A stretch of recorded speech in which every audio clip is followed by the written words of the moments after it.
주는 그리스도시요 살아계신 하나님의 아들이십니다. 여러분, 이 베드로의 고백은 인간으로 오신 예수 그리스도, 그분이 메시아였고 하나님의 아들이셨다고 하는 것을 사람 가운데서 고백한 최초의 고백이었다고 하는 것을 지난주에 살펴보았습니다. 여러분, 첫 번째 고백이라고 하는 것은 항상 의미가 있는 것입니다. 첫 번째는 모든 것이 다 의미가 있어요. 그래서 하나님은 우리에게 재물을 받으실 때에도, 헌신을 받으실 때에도 항상 첫 번째 것을 원하셨습니다. 자녀 가운데도 첫 번째 것을 하나님의 것이라고 얘기를 했고, 물질 가운데도 첫 번째 것을 주님의 것이라고 말씀하셨고, 농사를 지어도 첫 번째 것을 주님의 것으로 규정을 하셨어요. 여러분, 오늘 베드로가 예수님을 향해서 당신이 메시아이시고 하나님의 아들이십니다, 이 고백은 죄성을 가지고 있는 인간들 가운데 처음으로 예수님을 하나님의 아들로 메시아로 알아본 고백이었다고 하는 그런 의미에서 굉장히 중요한 가치를 지니고 있는 것입니다. 물론 하나님께서 이 베드로에게 이 고백이 가능하도록 도우셨기 때문에 가능한 것은 맞아요. 그러나 그렇다고 할지라도 베드로가 했던 이 고백, 예수님을 하나님의 아들로 메시아로 알아봤던 이 고백은요, 베드로로서는 굉장히 영광스러운 일이었을 거예요. 감히 다른 사람의 입이 아니라 베드로 자신의 입으로 예수님 그분을 알아보고 고백했다고 하는 이 고백, 그것을 예수님은 너무 귀중하고 가치 있게 보셨고, 그래서 베드로의 이 고백 위에다가 교회를 세우겠다고 예수님이 언약하신 만큼 가치 있게 여기셨다고 하는 것입니다. 여러분, 예수님께서 한 사람 베드로의 고백을 이렇게 귀하게 여기셨다고 한다면, 우리가 생각하기에는 더 많은 사람들에게 예수 그리스도가 메시아라고 하는 것, 하나님의 아들이라고 하는 것을 빨리 알려서 더 많은 입으로 예수님이 메시아고 하나님의 아들이십니다, 이렇게 고백을 듣고 싶으셨을 것 같은데, 20절 말씀에 보면 예수님은 함구령을 내리십니다. 이에 제자들에게 경고하사 자기가 그리스도인 것을 아무에게도 이르지 말라 하시니라. 참 요상한 일이죠. 왜 예수님께서 더 많은 사람들이 예수님을 알아보도록 하지 않고 여기에서 멈추라고 하셨을까? 왜 그러셨을 것 같습니까? 왜 예수님께서 베드로의 이 고백을 다른 사람들도 하면 좋을 텐데, 더 많은 사람이 베드로의 고백을 했으면 좋았을 텐데, 왜 예수님께서 하지 못하도록 막으셨을까? 예수님께서 이 고백이 중요하지 않기 때문에 그런 것도 아니고, 듣기 싫어서 그런 것도 아니고, 예수님께서 의도를 가지고 그렇게 하셨다고 하는 겁니다. 왜냐하면 적어도 오늘 이 베드로가 예수 그리스도를 향해서 고백했던 이 고백은 진실된 것이고 맞는 그런 고백임에도 불구하고 오늘 그 고백 가운데는 결여된 것이 있다고 하는 것입니다. 그게 무엇입니까? 예수님이 고난받는 메시아로 이 땅 가운데 오셨다고 하는 것을 아직 알지 못한, 아직 깨닫지 못한 사람의 고백이었기 때문이라고 하는 것이, 이 당시에 이 제자들과 유대인들이 기대하고 있었던 메시아, 기대하고 있었던 그런 메시아상은 고난받은 메시아가 아니었죠. 자신들의 이스라엘 나라를 로마의 압제로부터 해방시킬 것, 그리고 지금 이렇게 늘 다른 민족들에게 침략이나 당하고 있는 이 이스라엘이 예전 다윗 왕국의 그런 영화와 그런 평화를 다시 회복하는 날이 오게 할 그런 메시아를 지금 꿈꾸고 있었는데, 만약 예수님께서 오늘 이 베드로의 고백이 딱 거기까지 머물러 있는 거예요. 고난 받기 전에 예수님, 영광스러운 예수님, 좋으신 예수님, 여러분 그 예수님으로 이해하고 있는 이 제자들 유대인들에게는 더 이상 예수님이 메시아라고 하는 것을 알리지 않는 것이 예수님의 사역에 도움이 되겠다고 지금 생각을 하는 것입니다. 만약 사람들이 베드로처럼 예수님이 메시아라고 하는 것을 더 많은 사람이 알게 되었다고 한다면 분명히 그들은 예수님을 왕으로 세우려고 난리를 쳤을 것이고, 어느 시대나 마찬가지인 것 같아요. 요즘 시대에도 각 정당에서 차기 대통령을 세우기 위한 깜을 찾기 위해서 얼마나 안달을 하고 찾습니까? 그렇죠? 가능성 있는 한 사람이 나타나면 얼마나 열광하는지 몰라요. 왜? 저 사람만 대통령으로 세우면, 정권을 잡으면 이제 우리 당에 권세가 주어진다고 생각을 하기 때문에. 당시 사람들도 똑같다고 하는 것입니다. 예수님이 고난받는 예수님의 모습을 아직 알지도 못하고 보지도 못하고 있었기 때문에 그들이 메시아를 알아본다고 하는 것이 오히려 사역의 걸림돌이 되었다고 하는 것이, 이걸 통해서 우리가 깨닫게 되는 것이 있습니다. 우리의 신앙이라고 하는 것은 우리가 입술로 고백한 것이 전부가 아니라고 하는 것을 지금 성경이 보여주고 있는 것이에요. 우리가 수없이 고백하는 예수님이 하나님의 아들이십니다. 예수님이 메시아이십니다. 우리의 삶을 구원하실 능력자이십니다. 우리가 아무리 입으로 고백을 하고 있어도 그 고백이 나중에 예수 그리스도께서 진짜로 이 땅에 오신 목적이 고난받고 죄를 위하여 십자가에 지실 것이라고 하는 그것을 깨닫지 못한 이 고난이, 십자가의 고난이 따라가지 않은 그런 고백은 사실 능력이 없는 고백이라고 하는 것을 보여주고 있는 거예요. 그래서 오늘 21절이 그렇게 얘기를 합니다. 21절을 같이 한번 읽습니다. 시작. 이때로부터 예수 그리스도께서 자기가 예루살렘에 올라가 장로들과 대제사장들과 서기관들에게 많은 고난을 받고 제3일에 살아날 것을 제자들에게 비로소 나타내시니. 이때로부터. 이때가 언제예요? 베드로가 이 고백을 했던 때로부터. 베드로가 주는 그리스도시고 살아계신 하나님의 아들입니다. 이 고백을 한 그 시점부터 예수님께서 비로소 장로들과 대제사장들과 서기관들에게 고난을 받고 십자가에 죽으실 것이라고 하는 것을 말씀하시기 시작했다고 지금 기록을 하고 있는 겁니다. 그 이전까지는 얘기 안 하셨다는 얘기예요. 이전까지는 십자가와 고난에 대해서, 부활에 대해서 예수님이 입을 닫고 계셨다고 하는 얘기입니다. 왜냐하면 오늘날 우리에게 적용해 본다고 해도 똑같아요. 만약 교회를 처음 나온 사람에게, 아직 예수 믿는 것이 무엇인지 깊이 있게 이해하지 못하고 있는 사람들에게, 교회 갓 나왔는데 그 사람을 향해서 주님을 섬기는 것은 이렇게 십자가에 고난이 따르는 것입니다. 만약 이 얘기를 한다고 한다면 다 도망칠 거예요. 그렇죠? 남아있을 사람이 없을 거예요. 아마 내가 좋은 일 생기라고, 내 인생 잘 되라고, 뭔가 좀 잘 되어보자고 내가 교회 나온 것이지, 내가 무슨 죽으려고 왔나, 내가 누구한테 얻어 터지고 고난당하려고 왔나, 막 이렇게 생각하고 도망쳤을 것이라고 추측이 되어집니다. 오늘 16장 22절을 보니까 정확하게 이루어지죠. 예수님 말씀대로. 22절을 보면은 베드로가 예수를 붙들고 항변하여 이르되 주여 그리마옵소서, 이 일이 결코 주께 미치지 아니하리이다. 여러분, 베드로의 신앙이 분명 우리 신앙보다 나았을 것이라고 생각이 됩니다. 그렇죠? 우리 중에 어느 누구도 베드로보다 내가 신앙이 더 훌륭하면 이렇게 얘기할 수 있는 사람은 없을 거예요. 베드로가 분명히 우리보다는 신앙이 더 좋은 사람으로 보여지는데, 베드로가 이 정도였다고 한다면 우리는 볼 것도 없는 거예요. 말할 것도 없는 것이라고 한 겁니다. 예수님께서 십자가의 고난과 죽음에 대해서 말씀하시자마자 가장 먼저 예수님을 반대하고 나선 사람이 누구였냐면은 사탄도 아니었고 군중들도 아니었고 나머지 11명의 제자도 아니었고 바로 방금 전에 주는 그리스도시고 살아계신 하나님의 아들입니다. 이 위대한 고백을 했던 베드로가 가장 먼저 예수님을, 고난받는 예수님, 십자가에 죽으시는 예수님을 가로막아서고 있다고 하는 사실이에요. 한 사람의 신앙이 이렇게 극과 극의 모습을 보일 수 있다고 하는 게 참 신기한 일이라고 하는 거예요. 베드로가 예수를 붙들고 항변하여 이르되, 이렇게 기록을 하고 있어요. 붙들었다고 하는 것은요, 베드로가 예수님을 말리는 것이 나의 사명이다, 이렇게 생각하고 강력하게 예수님을 지금 가로막고 있다고 하는 얘기입니다. 항변했다고 하는 얘기는 꾸짖다, 견책하다, 이런 의미를 갖고 있어요.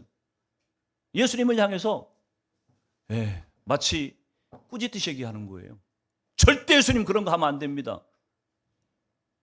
가끔 가다가 연세가 많으신 부모님들이 나이가 들어가시면은 이렇게 입에 자꾸 달고 사시는 얘기가 뭐냐면 빨리 죽어야 되는데, 이런 얘기 많이 하세요.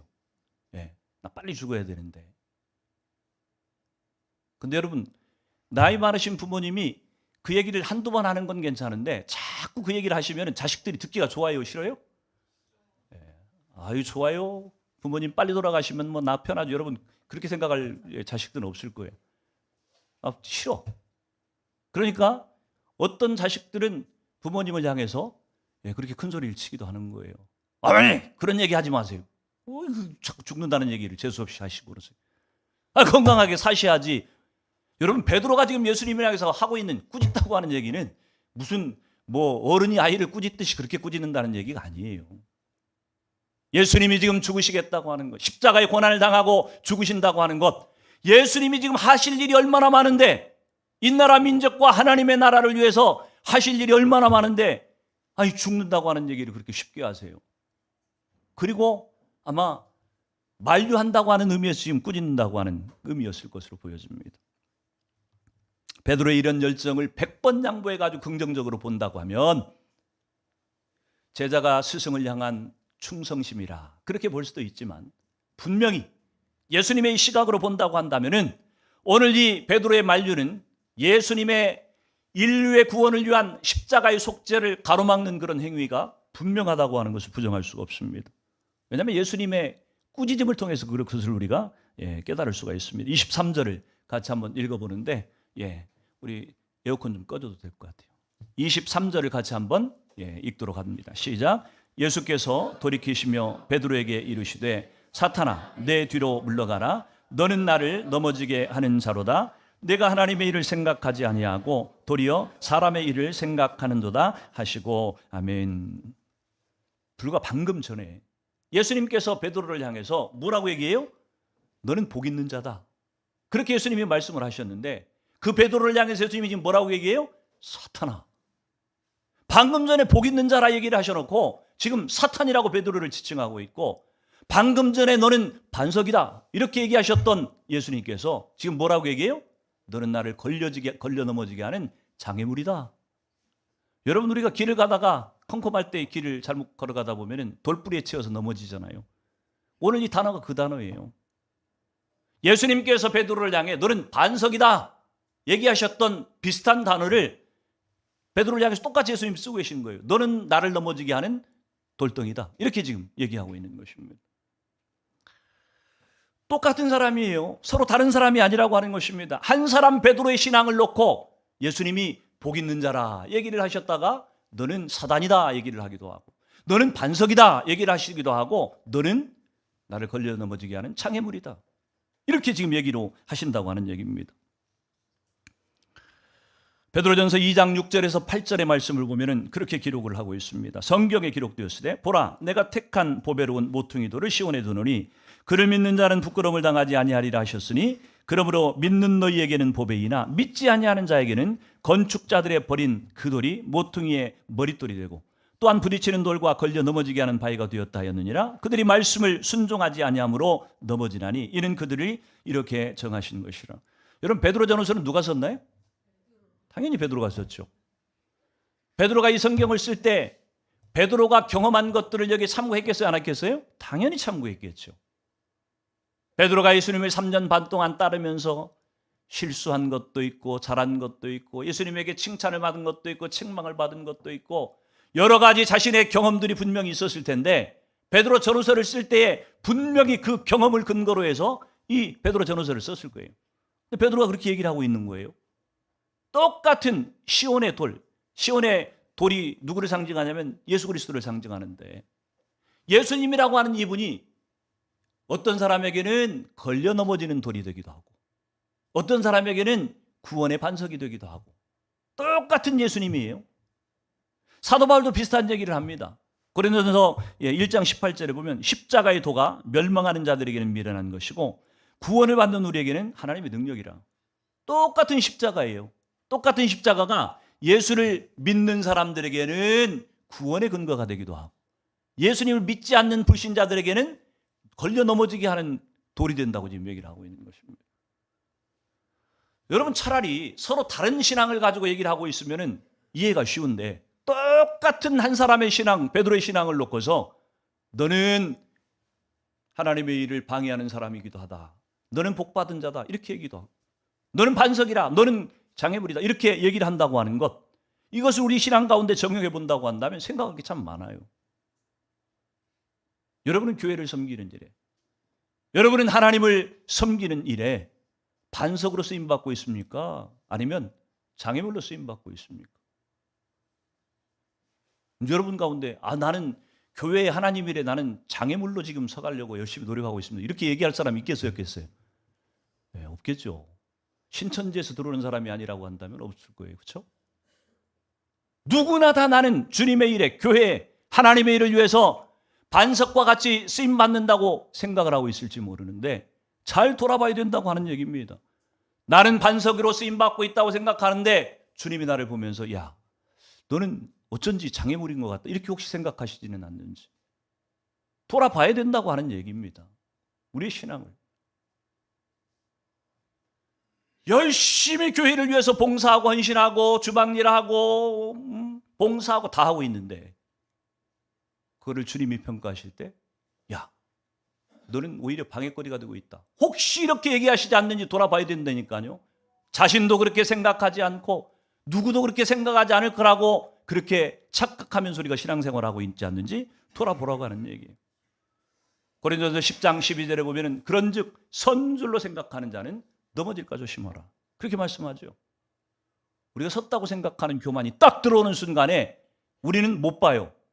그리고 나는 주님의 일에, 주님의 교회에 반석처럼 쓰임받고 있다. 이렇게 착각하고 열심을 내고 있는데 오히려 그것이 주님의 교회, 하나님의 일을 이루어가는 일에 방해가 될 수도 있다고 하는 얘기입니다. 장애물이 될 수도 있다고 하는 얘기예요.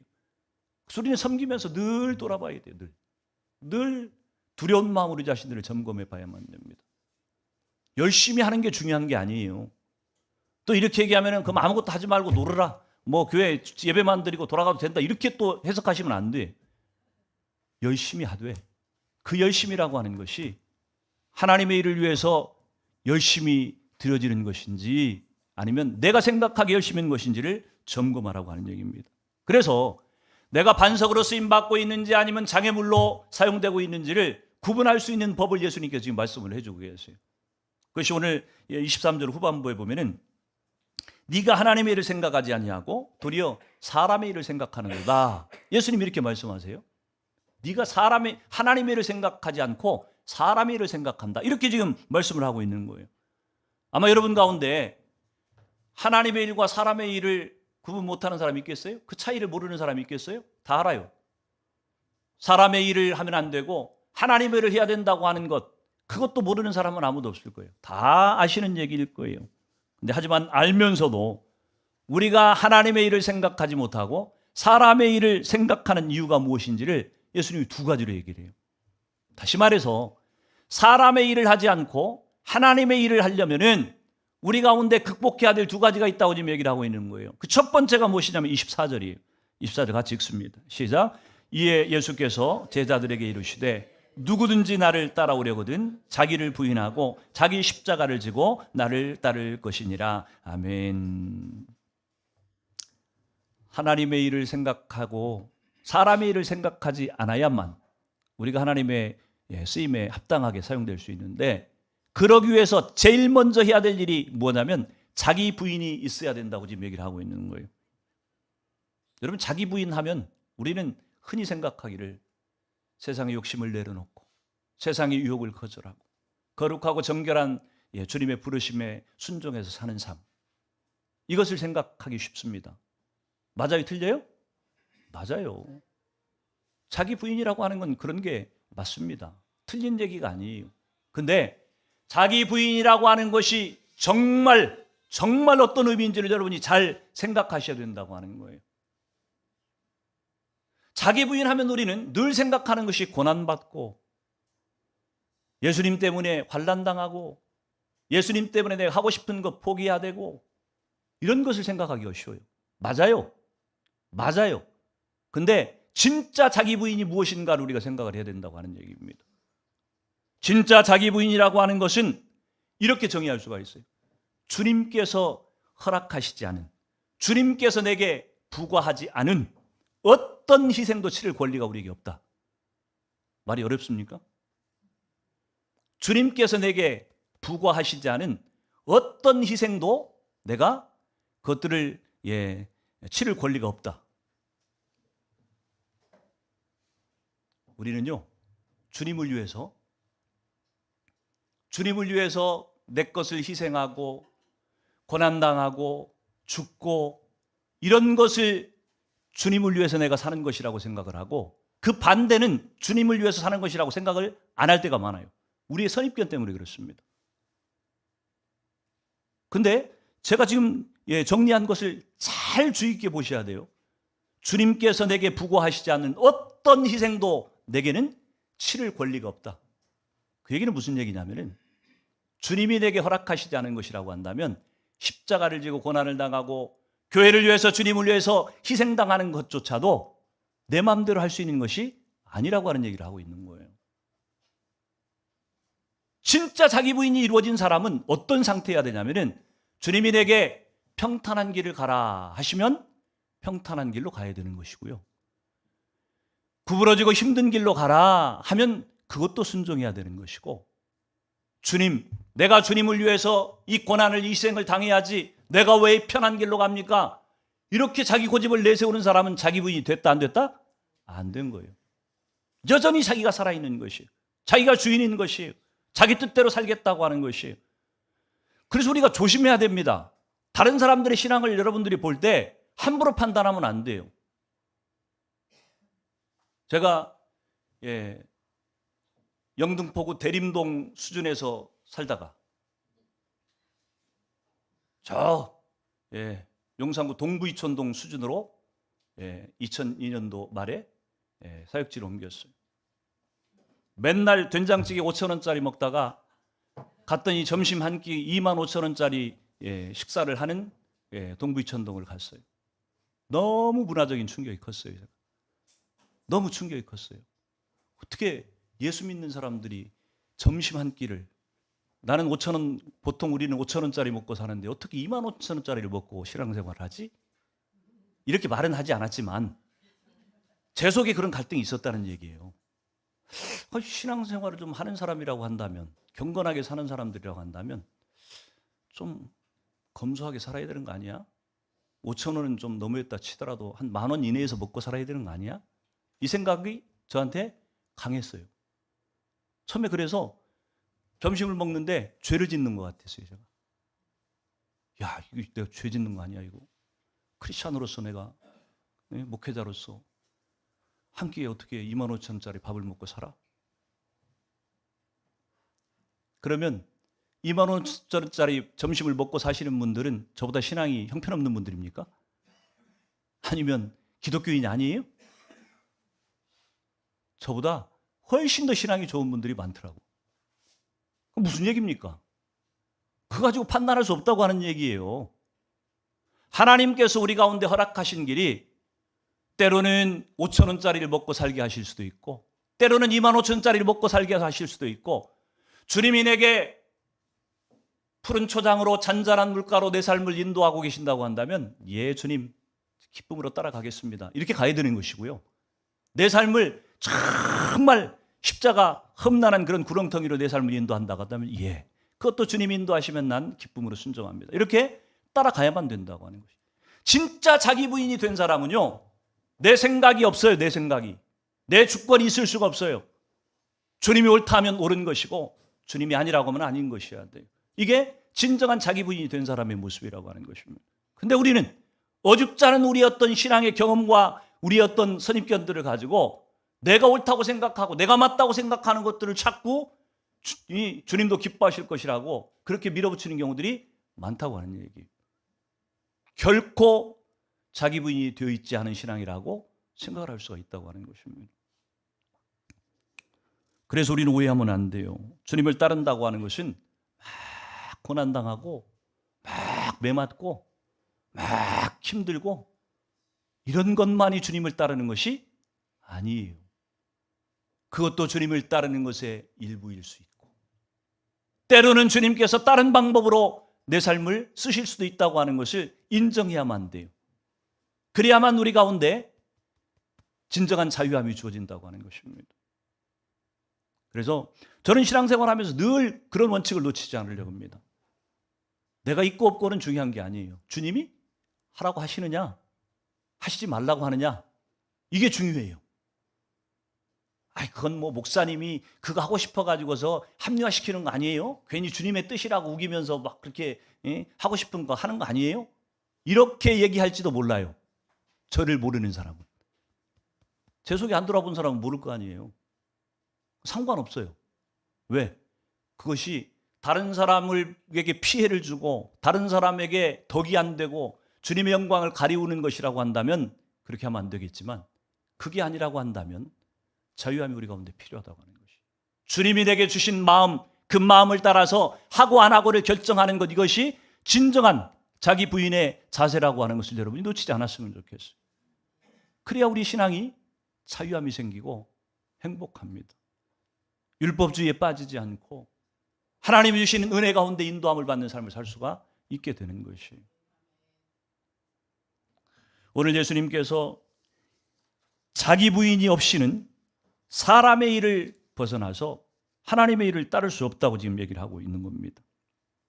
그래서 오늘 이 베드로가 예수님의 십자가의 죽음을 강하게 만류한 것은 사람의 관점에서 본다고 한다면 당연한 얘기예요. 베드로가 잘못한 게 아니에요. 세상의 스승이, 내가 지금 3년 반 동안이나 따르고 모시고 목숨 걸겠다고 한 내 스승이 죽음의 자리로 가겠다고 하는데 잘 가십시오. 영광스러운 자리니까 잘 가십시오. 이렇게 얘기하는 제자가 사람입니까, 이게? 그게 제자가 맞아요?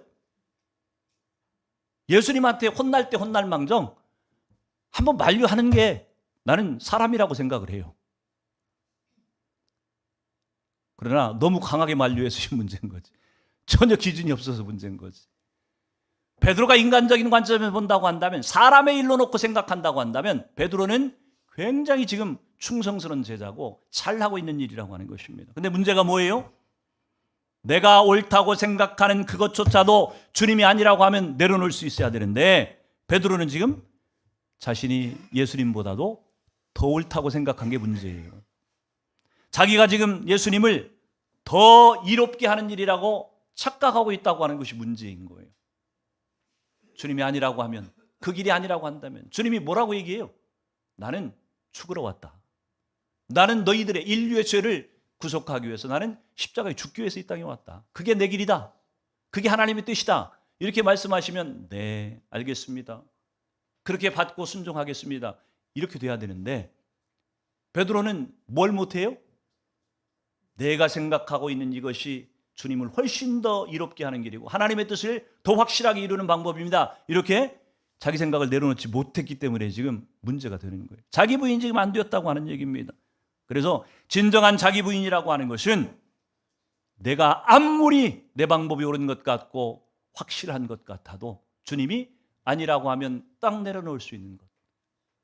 그리고 주님이 옳다고 하면 그 길이 어떤 내가 생각하는 거하고 어떻게 다른다고 할지라도 상관없어요. 주님이 그 길이 옳다고 하면은 맞다고 순종하고 갈 수 있는 이런 자세, 이것이 진정한 자기 부인이라고 하는 것입니다. 그래서 여러분이 자기 부인이라고 하는 것은 쉬운 것 같지만 굉장히 어렵습니다. 어느 정도로 어려운 거냐면은 우리의 목숨과 바꿀 만큼 어려워요. 예수님이 자기 부인을 지금 얘기해놓고 25절, 26절에 그렇게 얘기하잖아요. 누구든지 제 목숨을 구원하고자 하면 잃을 것이요, 누구든지 나를 위하여 제 목숨을 잃으면 찾으리라. 사람이 만일 온 천하를 얻고도 제 목숨을 잃으면 무엇이 유익하리요? 사람이 무엇을 주고 지 목숨과 바꾸겠느냐? 자기 부인에 대해서 지금 얘기를 하신 다음에 예수님께서 지금 목숨에 대한 얘기를 하고 있는 거예요. 자기 부인이라고 하는 것은 너희들의 목숨만큼이나 소중한 가치가 있는 것이다. 그렇게 지금 얘기를 하고 있는 거예요. 여러분이 잘 아시는 갈라디아서 2장 20절에 보면은 내가 그리스도와 함께 십자가에 못 박혔나니 그런즉 이제는 내가 산 것이 아니요 오직 내 안에 그리스도께서 사신 것이라. 자기는 십자가에 못 박혀 죽었다고 얘기를 해요. 그러니까 죽은 거예요. 자기 부인이라고 하는 것은 어줍지 않게 살아가지고서 내 방법 또 내 생각을 주장하는 그런 자세가 아니고 죽는 거예요, 진짜. 죽은 시체는요, 별짓을 해도 반응을 해요, 안 해요? 못 해요. 안 하는 게 아니라 못 해요. 시체는 발로 차보세요, 여러분이. 가면 얼굴을 짓밟아 보세요. 시체가 반응하는지. 반응을 안 해요, 못 해요? 안 하는 게 아니라 못 한다니까요. 죽었는데 어떻게 반응을 해요, 죽었는데. 죽은 사람은 그 사람한테 아무리 욕을 해보십시오. 아무리 자존심을 긁어보십시오. 죽은 사람이 반응하나? 못 해요. 안 하는 게 아니라 못 해요. 그러니까 우리가 예수를 믿는다고 하는 것은 어떤 의미냐면은 십자가에 나의 자아를 못 박는 거예요. 예수님이 십자가에 못 박혀 죽으신 것처럼 내 이 못난 자아를 십자가에 못 박아 같이 죽었다고 믿고 선언하는 것이. 그게 예수 믿는다고 하는 것의 의미예요. 근데 우리는 예수를 믿고 나서도 얼마나 자존심이 아직도 셉니까? 누가 조금만 나를 건드리면 바르르 하고 반응하죠. 살았어 죽었어? 아직 살아있는 거예요. 미안하지만 아직 살아있는 거예요. 죽지 않은 것이에요. 말은 예수를 믿는다고 하는데, 말은 하나님의 자녀의 구원받은 백성이라고 얘기하는데 아직 덜 죽은 거예요. 설 죽은 거예요. 설 죽었어. 그래서 여러분이 자꾸 누가 나를 긁고 건들고 막 그러면 이게 반응이 자꾸 많이 되는 사람들은 한번 점검해 봐야 돼요. 내가 제대로 죽었나? 십자가에 내 제대로 못 박혔나? 아직 못 박혀가지고 죽지는 않고 덜렁덜렁 달려가지고서 아직 살아있는 거예요. 다 의식하고 있는 거예요. 그래서 누가 나한테 한마디만 하면 막 열받고 막 뒤집어지고. 나는 뭐 태어나기를 성격이 그렇게 태어나서 성격이 아무리 지랄맞게 태어났어도요 죽은 사람은 반응을 못해요. 저는 여러분들이 여러분의 못난 사활을 십자가에 확실하게 못 박기를 축복합니다. 그게 얼마나 편한 줄 아세요? 우리가 막 힘든 게 뭐냐면요, 모르면 모르겠는데 예수를 믿고 나면 우리에게 그런 기준이 생기잖아요. 아, 그래, 누가 나를 긁어도 좀 온유하게, 이게 우리가 이 기준이 생겨 있잖아요. 그렇죠? 근데 발을 떠는 내 모습을 보면서 어때요? 내가 막 나 자신한테 막 실망스럽잖아요. 그렇죠? 내가 왜 요 모양 요 꼴밖에 안 되지? 그래서 힘든 거잖아요, 우리가 신앙생활이.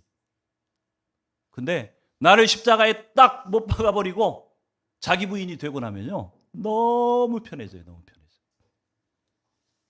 누가 긁어도, 누가 뭐라 그래도 그런가 보다, 나는 반응할 수 없는 존재다, 이렇게 생각하면 얼마나 편한지 모른다. 그러니까 실수하지 않으니까 후회할 일도 안 생기는 것이고요, 남과의 관계 가운데서도 내가 버벅걸 일이 없으니까 되돌아오는 것도 없는 거예요. 그러니까 편해진다고 하는 얘기입니다. 우리가 우리의 목숨을 바꾸고서라도 우리가 이 자기 부인이 이루어지지 않으면 우리는 순종할 수 없게 되고, 순종하지 않으면 제자의 삶을 살아갈 수가 없는 존재이기 때문에 저와 여러분이 철저하게 여러분 자신들을 부인하고 그리스도 제자답게 서가기를 주 이름으로 축원합니다. 하나님의 일을 생각하는 사람이 되기 위해서 가져야 될 또 한 가지, 예수님이 말씀하신 거 27절, 28절입니다. 같이 읽습니다. 시작. 인자가 아버지의 영광으로 그 천사들과 함께 오리니 그때 각 사람이 행한 대로 갚으리라. 진실로 너희에게 이르노니 여기 서 있는 사람 중에 죽기 전에 인자가 그 왕권을 가지고 오는 것을 볼 자들도 있느니라. 아멘. 우리가 사람의 일을 따르지 않고 하나님의 일을 이루어가기 위해서는요, 가장 먼저 자기 부인이 이루어져야 되고, 그 다음에 우리가 있어야 될 것이 있다고 한다면 마지막 심판이 우리 앞에 예비되어 있다고 하는 것을 인정하는 거예요. 우리는 살면서요 수없이 다른 사람들로부터 평가를 받고 살아갑니다. 모든 것이 다 평가예요. 그렇죠? 회사 들어갈 때 보세요. 이 사람이 그러니까 내가 일 잘하는 사람인지 아닌지, 쓸만한 사람인지 아닌지 계속 사람들이 나를 평가하는 거예요. 그렇죠? 여러분도 수없이 다른 사람들을 평가해요. 아, 저 사람은 신앙이 괜찮다, 안 괜찮다, 승질이 더럽다, 안 더럽다, 다 평가하잖아요. 그렇죠? 우리가 멋내고 꾸미고 다니는 것도 똑같아요. 왜 꾸미는 줄 아세요? 뭐 지잘난 맛에 산다고 그러는 것 같지만 절대 그렇지 않아요. 여러분이 머리를 싹 하면서 뭐라고 생각해요? 아, 사람들이 나를 꽤 멋있다고 봐주겠지? 이 생각, 다른 사람들의 평가를 의식하고 하는 거예요. 옷을 잘 입을 때, 아, 이렇게 옷을 잘 입으면 다른 사람들이 나한테 멋진 패션을 갖고 있는 사람이구나, 이렇게 칭찬받을 거라고 생각하고 하는 거예요. 가만히 보면은 우리는 수없이 다른 사람들의 평가를 의식하고 그 평가, 좋은 평가를 받기 위해서 살아가는 삶을 살고 있어요. 만약 그것의 절반만이라도 우리가 주님의 마지막 심판대 앞에 설 때 그분이 나를 평가하실 것들을 의식하고 산다고 한다면 우리 삶은, 우리 신앙은 굉장히 달라질 거예요. 굉장히 달라질 수 있어요. 그래서 주님이 지금 말씀하시는 거예요. 너희가 사람의 일을 생각하지 않고 하나님의 일을 생각하는 삶을 살 수 있으려면은 마지막 심판대, 최후의 심판대 앞에 섰을 때에 그분이 평가하실 것, 그게 제일 중요한 평가라고 하는 것을 믿고 인정하고 그것들을 기대하고 사는 삶을 살지 않으면 사람의 일에 우리가 매이게 되어 있다고 지금 얘기를 하고 있는 거예요.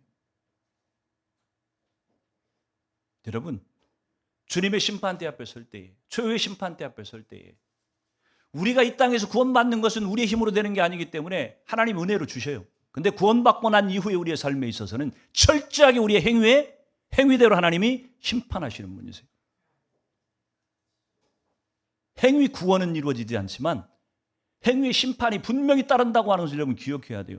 우리가 아무렇게나 살아도 주님 앞에 설 때 다 똑같이 취급받고 그러는 것이 아니라고 하는 얘기예요.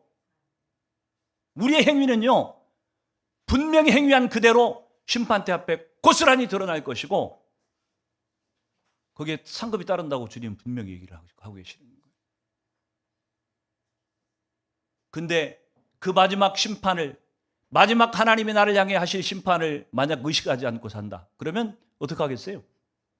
자기 하고 싶은 대로 살겠죠.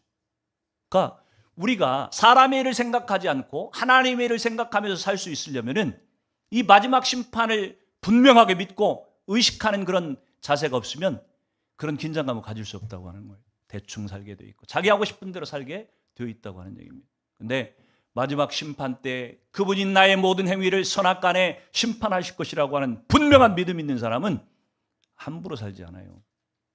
아무렇게나 살지 않아요. 대충 살지 않습니다. 내가 말하는 말 한마디, 행위 하나, 판단 하나, 내가 헌신하는 것 하나, 주님께 드리는 모든 것 하나하나가 다 그분 앞에 다 평가받을 날이 온다고 하는 것. 이것을 의식하면 우리가 적절한 긴장감을 가지고 신앙생활을 할 수 있게 된다고 하는 것이. 우리의 신앙생활을 요약한다고 한다면 다른 것이 아닙니다. 사람의 일을 생각할 것인가, 하나님의 일을 생각할 것인가, 이 싸움이 우리의 신앙의 본질이에요, 본질. 사람의 일을 생각하면서 살 것인가, 하나님의 일을 신경 쓰며 살 것인가, 이 싸움이라니까요, 우리 신앙생활이라고 하는 것이. 그것을 이루기 위해서 예수님이 두 가지를 지금 우리에게 제안한 것이, 하나는 자기 부인을 철저하게 이루어야 된다. 그리고 주님의 마지막 심판을 의식하며 살라. 이 두 가지를 지금 우리에게 가르치고 있는 것입니다. 하나님의 일을 우리 가운데 이루어가는데 가장 강력한 적은 외부에 있지 않습니다. 외부로부터 오는 적들은 강력한 것이 아니에요, 사실은. 진짜 강력한 것은 내 속에 있습니다, 내 속에. 자기 부인, 마지막 심판을 의식하는 것, 다 내 신앙 내면의 문제예요. 내 문제예요, 내 문제. 내가 자기 부인이 이루어지지 않으니까, 내가 마지막 심판을 의식하지 않고 사니까 결국 하나님의 일을 생각하지 못하고 사람의 일을 생각하는 쪽에 치우쳐버리고 그쪽에 신경 쓰며 살아가는 것이고, 내 속에 정말 이 두 가지가 분명하게 해결이 되면은 우리는 사람의 일들에 신경 쓰지 않고 하나님의 일들을 생각하면서 하루하루 살 수 있다고 하는 얘기입니다.